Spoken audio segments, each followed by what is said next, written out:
Welcoming His Excellency Anwar Ibrahim, Prime Minister and Minister of Finance of Malaysia, I invite him to address the Assembly. Dipersilakan Yang Amat Berhormat. Assalamualaikum warahmatullahi wabarakatuh dan salam Malaysia Madani. Izinkan saya bagi pihak negara dan rakyat Malaysia mengemukakan pandangan ke arah keamanan dan kesejahteraan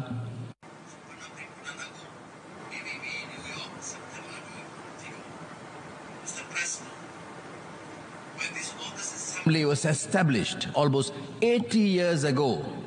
The world was still reeling from the horrors of a catastrophic bloodletting that our nation's resolves should never be repeated. A decision profound in wisdom, magnanimous in intent, and bold in ambition was made so that the General Assembly would become the main deliberative policy-making and representative organ of the United Nations. A decision that manifested no less than the very strength and courage of our convictions. By giving equal voice to the sovereign nations of the world, the founders of the United Nations pursued a vision of a more democratic world predicated on the dictates of equity and justice. This was a vision that consigned to the past the predations of the strong of the weak, the strong over the weak, of the rich and powerful over the poor and the marginalized, and of the big powers over the rest. That vision, in my opinion, has been utterly shattered to pieces. Today, we find that the major powers and those that aspire to greater international status are increasingly casting the United Nations aside for smaller, supposedly more efficacious platforms.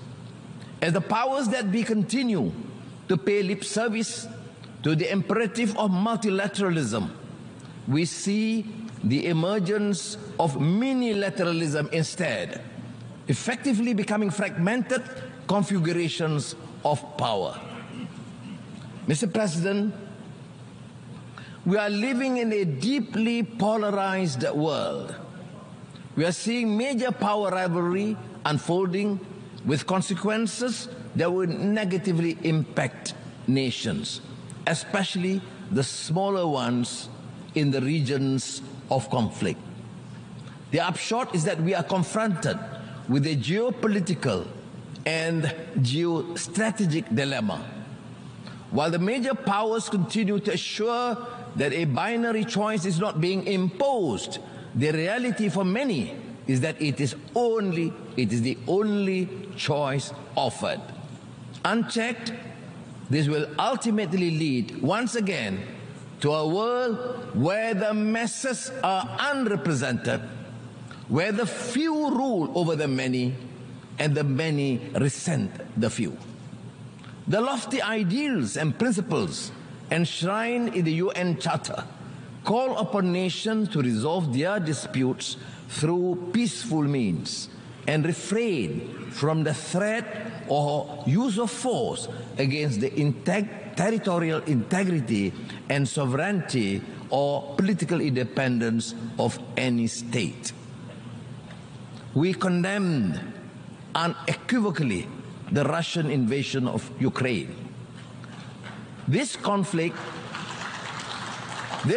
in Ukraine, for example, underscores the imperative to make peace and settle differences amicably through negotiations. Nevertheless, time is not on our side. And owing to the protracted failure to deal with this Russian-Ukraine crisis, I urge for a concerted multilateral effort led by the United Nations to resolve this. We cannot choose our neighbors, but we can choose to live in peace with them. And peace cannot happen without the cessation of hostilities by all parties. It is imperative for all parties to return to dialogue and resolve their differences through the negotiation table. The extent of the Ukraine conflict has radiated throughout the world as food prices have skyrocketed, leading to shortages and hunger, further malnutrition and despair. As in other conflicts elsewhere, be it in the Middle East or Southeast Asia, forced migration take place, piling on the problems of refugees and statelessness.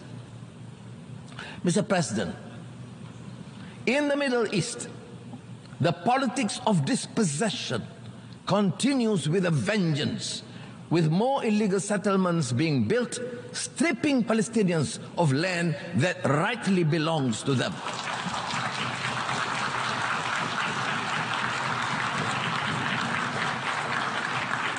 This constitutes a gross violation of international law. It also poses an insurmountable obstacle to a two-state solution, not to mention the continued killings. There is also flagrant hypocrisy in dealing with the issue of Palestine. The international community must speak up against the atrocities committed towards the Palestinians, even as they so vehemently speak out against human rights violations, injustice, and abusive regimes. On Afghanistan, Malaysia remains deeply concerned with the dire humanitarian situation in the country. This is especially so given that the country is grappling with its third consecutive year of drought and devastating locust infestation that severely undermined wheat harvests. On our part, Malaysia is committed to continue its existing people-to-people relations with Afghanistan, including through the provision of humanitarian aid. However, we remain resolute and firm in our call on the authority of Afghanistan to reverse their exclusionary and discriminatory policies against women and girls. Denying their right to go to school is a violation of the teachings of Islam, not to mention the UN Charter and the multilateral framework of human rights. They are also profoundly detrimental to the future of Afghanistan. Mr. President, we are deeply horrified by the continued post-coup violence and instability in Myanmar. This is currently among Southeast Asia's and ASEAN's biggest strategic and humanitarian challenges in recent years. The barbarism and depravity inflicted upon the people of Myanmar is indefensible and goes against the values or principles shared by the peoples and the region, in the region and globally. The support of the international community, including the United Nations, is crucial to urge continuously and maintain the necessary pressure on the military authorities to reverse their course.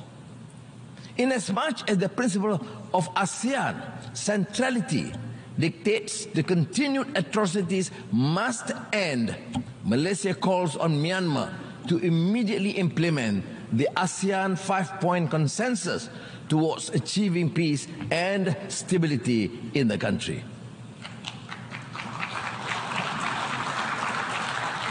ASEAN is navigating the rivalry between the major powers in the Asia-Pacific. Malaysia believes that any strategy undertaken should neither start nor exacerbate a race for dominance. Instead, such strategies should contribute to peace and stability, security and prosperity in the region. Mr. President, scientists have confirmed that the world has just experienced its hottest summer in history. We have heard Secretary General Guterres gravely declare that climate breakdown has begun. Even Malaysia is seeing an increase in adverse impacts of climate change, with increasing temperature, rising sea levels, intensified monsoons, and erratic weather patterns disrupting livelihood and degrading local ecosystems. As such, we have not a moment to lose. Malaysia is doing its part by developing low-carbon and renewable energy roadmaps to implement mitigating and adaptation strategies. The newly launched National Energy Transition Roadmap should aid us in achieving our NDCs as well as lighting the path towards our net zero aspirations. Discussions on climate change in the absence of equity, justice, and the necessary means to assist and empower countries to undertake greater climate action is an exercise in futility. We also urge the developed countries to fulfill their commitment of mobilizing $100 billion a year to support climate ambition endeavors of developing countries, while recognizing that trillions of dollars per annum will be needed in the near future. Mr. President, the 2023 SDG report has confirmed that we are falling behind, with nearly a third of the targets either at the state of inertia or worse, regressing. The global economy is also projected to continue to be weighed down by geopolitical uncertainties, supply chain disruptions, increase in commodity prices, as well as challenging financial conditions. This has widened the gap between economic growth and income, leading to a continuous disparity. As the growth in income fails to match economic growth, households become burdened with debt. We now have the super rich living side by side with the ultra poor. The contrast lies starkly in the things that matter: food on the table, shelter, access to quality education, healthcare. These factors cry out for drastic systemic reform, a total reset of global institutions that impact our lives. Or else we will continue to face widening inequality, setting apart nations and peoples. Mr. President, we are concerned over the emergence of a new form of racism characterized by xenophobia, negative profiling, and stereotyping of Muslims. This is manifested in an alarming trend of hatred, intolerance, and acts of violence against Muslims and their sanctities. We are appalled by the legitimization of these acts under the feeble defense of human rights. Quran burnings are nothing but a clear Islamophobic act intended to incite hatred.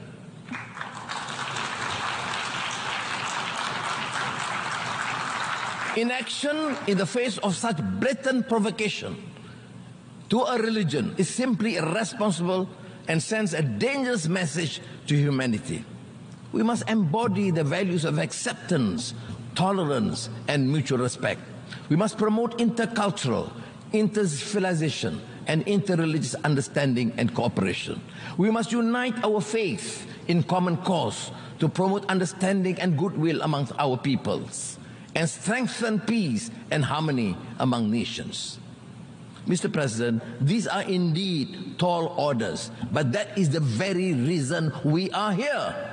I truly believe that no challenge, however formidable, is insurmountable if we secure the collective commitment of this global community, the member states of this august institution. What we need is trust and the conviction to make the world a better place, the will to work together on a platform of consensus and solidarity. Early this year,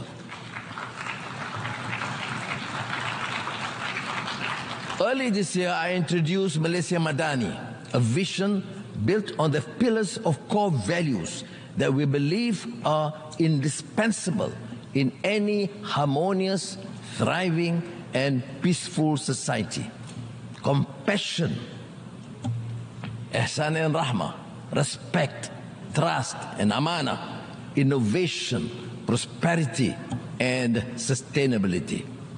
These basic principles and moral values also apply in the context of our relations with other countries. Whether it is G7 or G20 or G77 or APEC or the world's largest FTA, there is no denying that multilateral collaboration is the sine qua non for any effective and sustainable resolution to the crises that the world is beset with. In this regard, it bears stressing that Malaysia's commitment to the UN and the multilateral system is born out of the strong conviction that all countries, no matter how big or small, rich or poor, strong or weak, have a common responsibility towards creating a better world for tomorrow.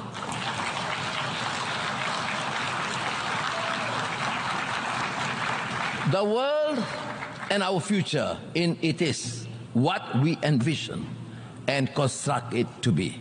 Malaysia believes we can achieve this through greater trust and strengthen multilateralism.